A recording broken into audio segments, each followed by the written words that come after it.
केरळमध्ये पुढच्या वर्षी म्हणजे एप्रिल 2026 मध्ये विधानसभेच्या निवडणुका होण्याची शक्यता आहे आणि अशात केरळमध्ये काँग्रेसमधील अंतर्गत कलह शिगेला पोहोचलाय। सर्वात मोठी गोष्ट म्हणजे काँग्रेस नेते शशी थरूर यांच्यासारखी बुद्धिमान, संतुलित आणि समजूतदार व्यक्ती पक्षात नाराज असल्याची माहिती मिळते। काँग्रेसला गरज नसेल तर माझ्यासमोर अन्य पर्याय खुले आहेत, अशा शब्दात शशी थरूर यांनी बंडाचा इशारा दिलाय।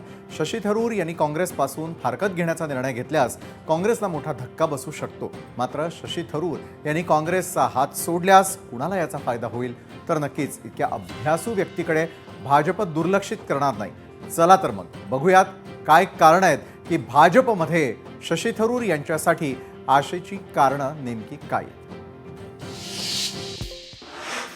तर एकंदरीतच या कारणांवरती आपण एक नजर टाकतो आहोत, ती म्हणजे केरळच्या राजकारणामध्ये काँग्रेस, हिंदू मत आणि थरूर। तर याचा अर्थ काय? केरळच्या राजकारणामध्ये डाव्या विचारसरणीच्या तुलनेमध्ये काँग्रेसला केवळ अल्पसंख्याक मतं मिळत नाहीत तर हिंदूंचा पाठिंबाही मिळतो।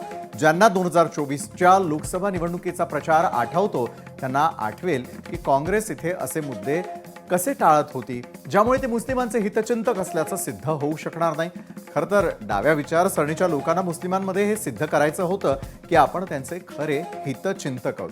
काँग्रेस इथे सीएएचा मुद्दा उपस्थित करत नव्हती कारण त्यांना भीती होती की हिंदू त्यांना त्यांचे शत्रू मानतील।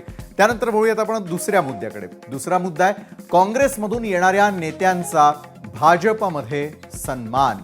एक काळ असा होता जेव्हा काँग्रेसमधून भारतीय जनता पक्षात आलेल्या नेत्यांना फारसं महत्त्व मिळत नव्हतं। मात्र आता परिस्थिती आधीसारखी राहिलेली नाहीये।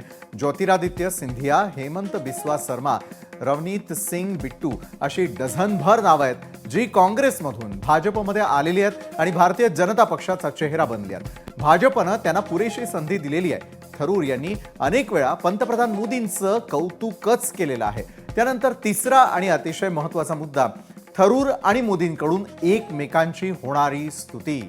पंतप्रधान नरेंद्र मोदी आणि शशी थरूर एकमेकांचं कौतुकच करत आलेले आहेत। नरेंद्र मोदी जेव्हा त्यांच्या पहिल्या कार्यकाळामध्ये स्वच्छतेचं आवाहन करत होते तेव्हा त्यांनी आपल्या पहिल्या आवाहनात शशी थरूर यांचं नाव समाविष्ट केलेलं होतं। शशी थरूर यांनीही यासाठी पंतप्रधानांचे आभार मानले।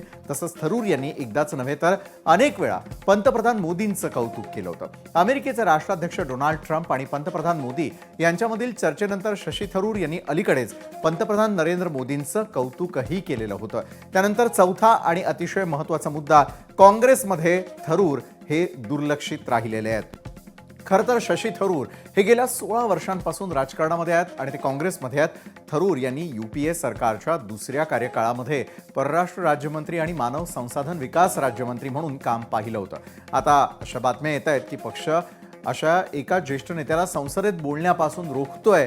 पक्ष त्यांना कोणत्याही महत्त्वाच्या मुद्द्यावरती संसदेत बोलण्याची संधी देत नसल्याच्या चर्चा देखील सुरू आहेत। तसंच संसद आणि पक्ष समित्यांमध्ये त्यांना बाजूला ठेवण्यात आल्याचंही बोललं जात आहे। एकंदरीतच काय तर काँग्रेसमध्ये थरूर हे दुर्लक्षित होत असल्याचं चित्र आहे।